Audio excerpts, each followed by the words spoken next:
tanungin muna natin si Coach Sarah. Wow, napanganga lang ako sa... Kung mamimili lang ako sa kanilang tatlo, siguro yung nagulat ako sa mga ginawa niya, no? Si Brandon.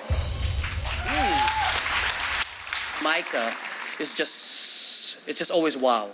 So if I would choose Micah, okay. Buti na lang kung hindi ako si Coach Lea kasi tatlong iba't iba ang binigay ninyo. I have to say, ang talagang kumonekta sa puso ko ng sobra, Brandon. I will choose Brandon.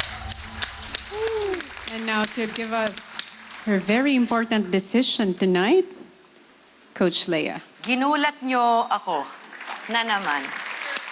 Brandon, ang layo ng talon mo mula nung pinakahuling rehearsal mo, mula sa God. naging performance mo, naging komportable ka. Si Shell, always emotionally konektado sa kanta. And Micah, yung nagiging mission mo dito sa The Voice Teens na ipakita na may relevance pa rin ang classical music. Bihira, you sang that song exactly the way I wanted you to.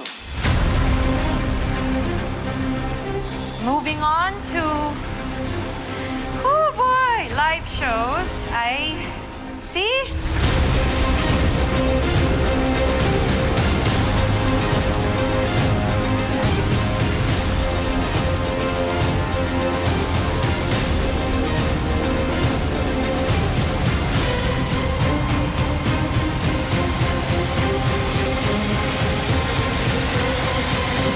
Micah.